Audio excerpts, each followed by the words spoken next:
The North Georgia Mountains, a place of many mysteries. One of those mysteries is the Tugaloo River, which flows in the northeastern part of the state. Go to any reference and they'll tell you it's a Cherokee word that means forks the river. The Cherokee word has no relation to Tugaloo. Dig a little deeper and you realize it's the Anglicization of the Creek word Tugaloo, which means freckled. But if we look at the other versions of the word during the colonial period, one word pops out, Togaria, which is taken from Togaree. Now, Togaree is an archaic Yuchi and Irish Gaelic word, which means best, great, or principal people. What was a Gaelic word doing in the northeast Georgia mountains? That is yet another one of those mysteries.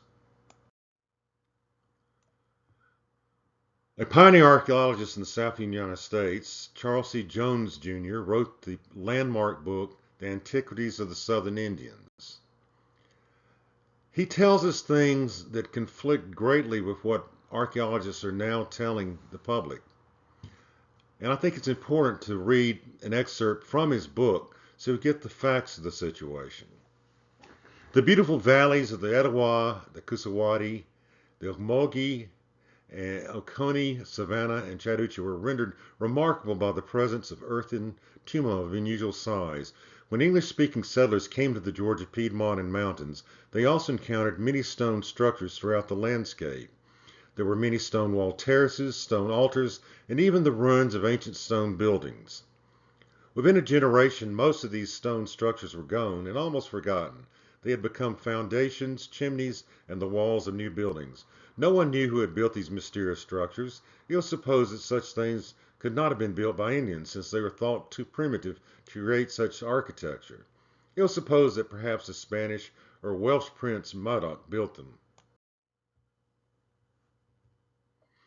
Beginning in the 1880s, a succession of nationally famous archaeologists explored Georgia's incredibly rich legacy of pre-Columbian structures. Of these, only Robert Washoe showed any particular interest in either the stone structures or the dozens of petroglyph sites in North Georgia. Washoe either photographed or sketched several petroglyphs on his Archaeological Survey of North Georgia in 1939. Most have disappeared in the decades since then. One stone tablet is probably in the possession of Tulane University, but is not exhibited to the public. Since 1970, leaders of Georgia's archaeological community have generally squelched public discussions of both the state's many stone ruins and the petroglyphs in North Georgia. Since they did not understand either the legacy, they pretended that these sites didn't exist. In 2012, the Georgia Council of Professional Archaeologists endorsed a report which described the Track Rock Gap petroglyphs as being, and I quote, graffiti created by bored Cherokee hunters. Okay. And the nearby 300 plus agricultural terraces as being Cherokee built platforms for performing their sacred dances. For over 2 centuries, it never dawned on Georgia academicians that these petroglyphs might be a writing system or that they could be translated.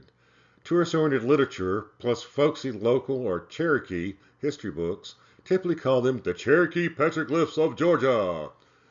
Descriptions by anthropologists and geologists typically stated that the petroglyphs were created by Cherokee Creek or Catawba Indians, with Cherokee always being listed first. What? The Catawbas lived 200 miles to the east of the petroglyphs. No archaeologist ever noticed that all the petroglyphs were in the Georgia Gold Belt. Let's get one thing straight. The Cherokees are not indigenous to the Southern Highlands, no matter what they say. Look at this map from 1701. The heart of western North Carolina then was occupied by Shawnee. Along the Little Tennessee River were several creek villages and also the Tugaloo, which were a branch of the Uchis. The word Cherokee cannot be seen on the map. No Cherokee words are mentioned in the DeSoto Chronicles. The first mention of the Cherokees on any map was in 1715. Until 1784, the Treaty of Augusta with the Cherokees, Track Rock Gap was the territory of the Creek Confederacy. Creek leaders neither saw nor signed this treaty. Apparently, Georgia archaeologists can't read maps, in addition to not being able to read any of the Creek languages. In 2012, the U.S. Forest Service, a clique of Georgia archaeologists, and the Eastern Band of Cherokees in North Carolina jointly crafted an article for national distribution to tribal newspapers and magazines that were oriented to Native American issues. It was to be their proof that Mesoamerican immigrants never came to Georgia. Of course, all the Creek migration legends began in various parts of Mexico. The Creek, Seminole, and Miccosukee tribes were obviously not consulted for this article. The official author of this article, who is a full member of the Georgia Council of Professional Archaeologists, greatly emphasized his statement that no Maya glyphs had ever been found in Georgia. Unfortunately, chose as evidence a photograph of the Maya glyph Henny on Boulder 6 of the Track Rock petroglyphs. This glyph was the first one translated by archaeologist David Stewart and was featured on the National Geographic documentary Cracking the Maya Code. I was a friend of David's father, George, plus was with Linda and David Schill the first time that all of us visited Palenque. However, my journey to understand the petroglyphs in Georgia began long ago, one beautiful June day on Veen Island, Sweden. The morning after graduating from Georgia Tech, I embarked on a 24-hour journey by jet, bus, and ferry to a city in the heart of Scandinavia's Bronze Age civilization, Landskrona, Sweden. On the upper left, you can see the Landskrona Stadsarkitekt or town architect's office, where I worked. Lower left, you see the boat between Denmark and Sweden, which was named after Scholar O'Hara, the Svea Scarlet. I quickly noticed that the landscape of southern Sweden was dotted with Bronze Age gravkuggar, or burial mounds. They looked like Indian mounds to me, but they were identical in construction and age to the burial mounds in the southeastern United States and Ohio River valleys in the Woodland period, which dated from roughly 1000 BC to 500 AD. You still see hundreds of these mounds in southern Sweden. They're in good condition.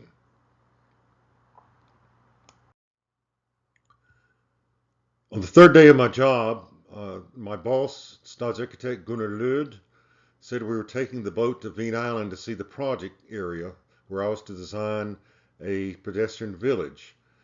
Veen is a very ancient island. You see on the left, Viking, where we landed our boat. It's an ancient Viking village. There's sites on the island dating throughout the Bronze Age, Iron Age, Middle Ages, up into the late 1900s. The oldest building on the island is St. Ib's Church, which happens to be the oldest church in Scandinavia. It was constructed around 900 AD. Near the church was a large cone-shaped burial mound surrounded by a ditch and bank. I thought it was kind of cool. It was only in recent years I realized that it was identical to the Dina mounds in Ohio. Why would the same type mounds be on both sides of the Atlantic Ocean? That's another mystery. After seeing the mound, we clambered down the grassy cliff near the church, and Gunnar showed me petroglyphic boulders containing engravings from the Bronze Age. I instantly noticed that they were identical to the sacred symbols of the Yuchi and the Creek Indians in Georgia. I told this to Gunnar. He laughed at me, but it didn't make any sense, but yet they were. The project has just recently been built. It's called Gamla Gårdby. The see on the upper part of the cliff, the church, the cliff, and then where the trees are is where the boulders containing Bronze Age glyphs are.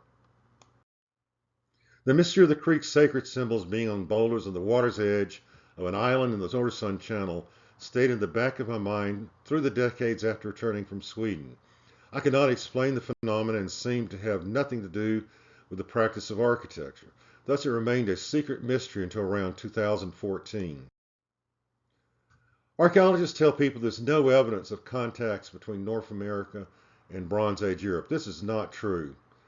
First of all, we have the cluster of very ancient mounds near downtown Savannah, the oldest being the Bilbo Mound, which was constructed in 3545 BC. Nearby are several mounds dating from 2800 BC to 1200 BC. Savannah is closely linked to the early heritage of the Yuchi people. Since their first contacts with the Georgia colonists in 1733, the Yuchi have consistently stated that their ancestors came across the Atlantic Ocean from the home of the sun, and that they first landed at the mouth of the Savannah River. There was no one living in the lower southeast at the time, but they could see ancient mounds and shell rings built by unknown peoples who had moved away. There's more to the story, though. The Yuchi strongly resemble the Sami people of northern Scandinavia. On the left, you see Chief Sepulveda from the middle 1800s, and on the right, from the early 20th century, is Sami man from northern Norway. They have very similar features. Most Yuchi today have some Muskegon heritage because of close contact with creeks through the centuries. It is typical for them to also have Caucasian and or African ancestry.